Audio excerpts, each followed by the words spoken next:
let's get this out of the way early in this video and just let you know that I was absolutely wrong about pending home sales. Pending home sales, I had expected to be down at least 5%, negative 5%. My logic felt solid. We were hearing from agents across the country that there were tumbleweeds and crickets. We were hearing that open houses were not attended. And of course, we had this little thing called the U.S. presidential election. I felt rather confident in my call. Well, I was wrong. While I had expected pending home sales to be down 5%, they were actually up 2%. They were positive 2% month on month, and they were actually up 6.6% year on year. So I like to celebrate my wins, and I like to acknowledge my mistakes. And given pending home sales was up, not down, I was clearly wrong, and I thought I owed you that this morning. I did dig into new home sales a little bit more. New home sales, again, shockingly surprised, down 17.3% month on month, 9% year on year. There was a significant drop in the South, and I learned some data thanks to Mike Simonson from Altos Research that I did not know. Maybe you did not know. Did you know that 60% of new home construction is usually produced in the South? Like you, I had no idea. So again, when there is maybe some significant weather events, maybe like back-to-back hurricanes, maybe, just maybe, there is not a lot of new homes sold. So what we saw last month, which again was the cause for the large drop, nationally, 17.3%, was a 32% drop in the South. The South did about 130,000 less homes. So the headline number for new home sales is a disaster, but is it explainable? I don't know. I think one of two things happen. One is obviously weather related. Two, maybe if you want to be a glass half empty person, maybe there is a new trend going on. So at the end of the day, for new home sales, we simply have to wait till next month, see if there is some give back, because maybe it was just transactions delayed versus transactions destroyed. So again, it is something to look out for. I do want to congratulate or thank William. William was our new school member. He joined in the last 24 hours. Don't forget to join school. I am seeing more and more comments about how do you join school. You can go to school.com, just search One Rental at a Time. I try to put the links in. Sometimes they work, sometimes they don't. Sometimes YouTube removes them from comments. But they're there. Just go to school.com, One Rental at a Time. Pretty easy to find. And then I want to congratulate somebody for getting a black card. Amin and Stella. Congratulations for getting your second deal. Very proud of you. Congratulations. Your card will go out in the mail. Pretty awesome, Amin and Stella. Put that right there. Let's talk about Goldman Sachs. Goldman Sachs put out a piece yesterday. Actually, I think it might have been the day before, talking about the cost or impact of tariffs. Goldman Sachs believes that if the tariffs are implemented as described, that we could look for about a 1% increase in inflation. I think there's one thing that you and I can agree on is that the tariffs talked about or threatened will not be the ones that are implemented. Again, there is negotiation. There is saying things to get people to the table. I am one that believes we certainly will have some tariffs, but there will be a scalpel versus the sledgehammer that is often discussed. But hey, if a sledgehammer is used, Goldman Sachs says we can expect a 1% increase in inflation. And you and I know what that means. That means the Fed is on hold. The Fed will not be cutting rates if inflation is increasing. To that end, because it is such a short week, we got a bunch of economic data today that's worth talking about. We'll start with inflation. We got our third and final inflation reading for the month. Remember, it's CPI, PPI, and then PCE. We got PCE, personal consumption expenditures. As expected, they went up. The trend is broken. Headline went from 2.1 to 2.3. Core went from 2.7 to 2.8.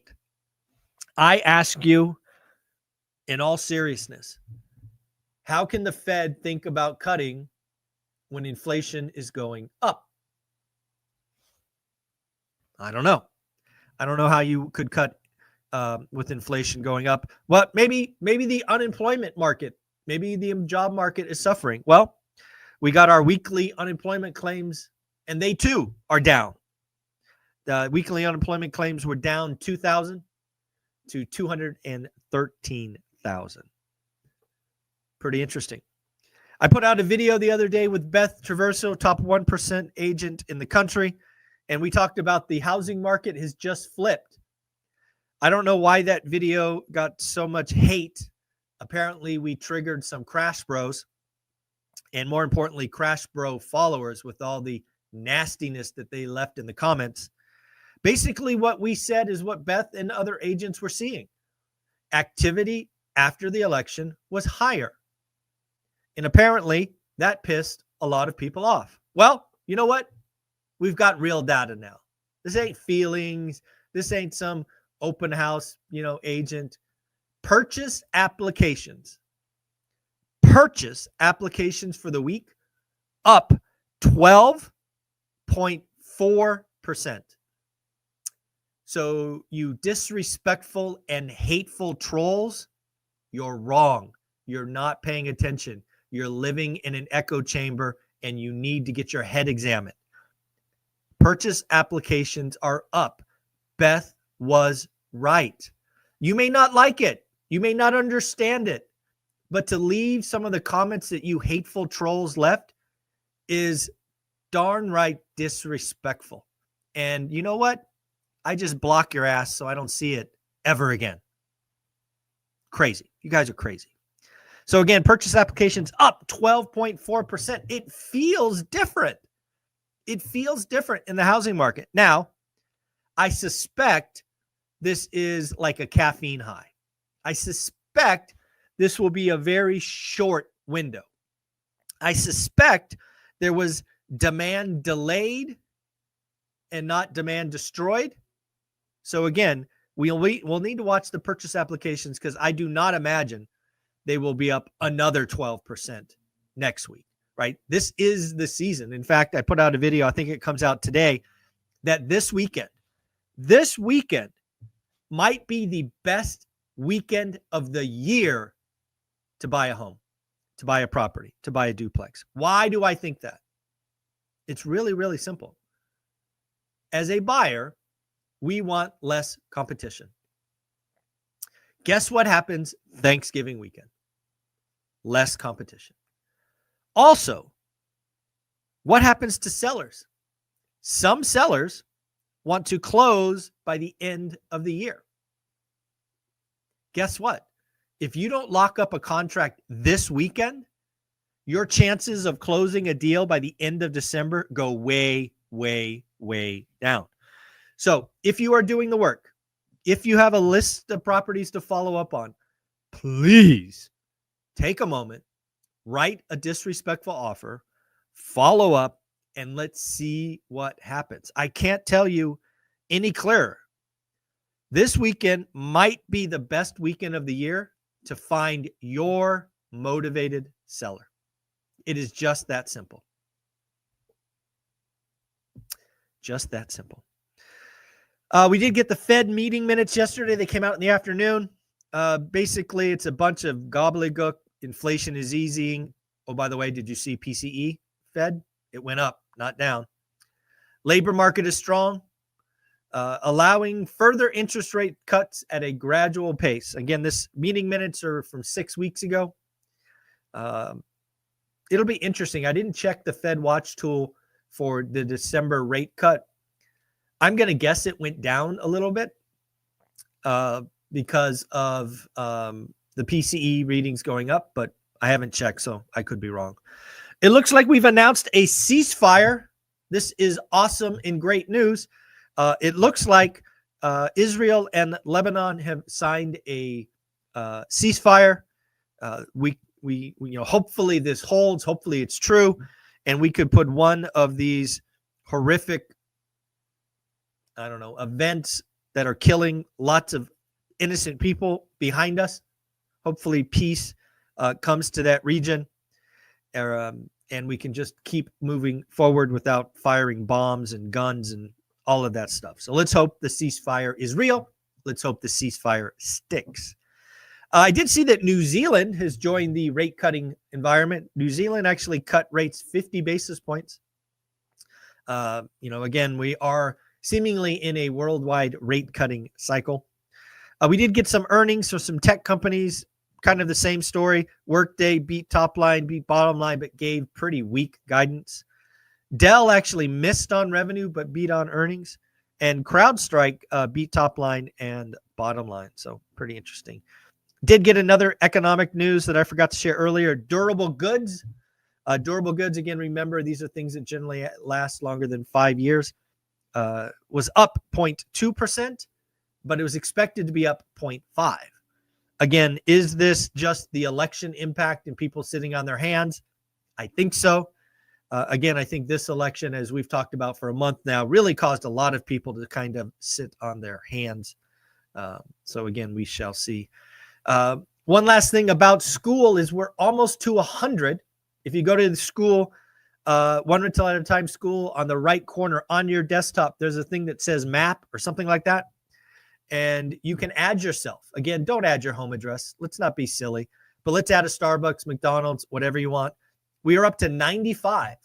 We've got 95 people added. It's going to help with networking and locations, and it is a net positive. We have 350 folks in the group. So if you can take this as a nice ask to add yourself, I'd love to get over 100. If we can get over 100 today, that would be amazing. And then the final thing, after seeing the new home sales data disappoint, I made a prediction on X or Twitter. I said, guess what's going to happen now? I said, home builders, right? Home builders were relying on 4.99% 30-year money, right? These rate buy downs to move product. I said, guess what? I predict a national home builder will release 3.99% 30-year money in at least one of their building communities and call it an end-of-year special. They will give you 3.99% 30-year money if you buy in November and close in December. I made that call, and not 4 or 6 hours later, the great Lance Lambert sent me a picture of Lennar in Colorado. Lennar in Colorado is offering 3.99% at a couple of communities. So another prediction called, another prediction right. Again, pretty interesting stuff. Folks, I know they're YouTube. If you watch on YouTube, usually you get some year-end statistics. I do want to shout out Amin again. He sent me the pictures, and apparently he is my number one fan. Daily financial news, ORAT, all of that is his number one, number two podcast or listen. So thank you for all the support, guys. I know a lot of you tune in for the daily financial news. In fact, there are 184 of you right now watching this. Thank you. We will be doing the daily financial news tomorrow, but it's Thanksgiving. But it is Thursday, and Thursday means I record. I don't know that I'll be recording any other videos because I think most people will say, no, not this week. But hey, I'll be there for it. I just want to say thank you.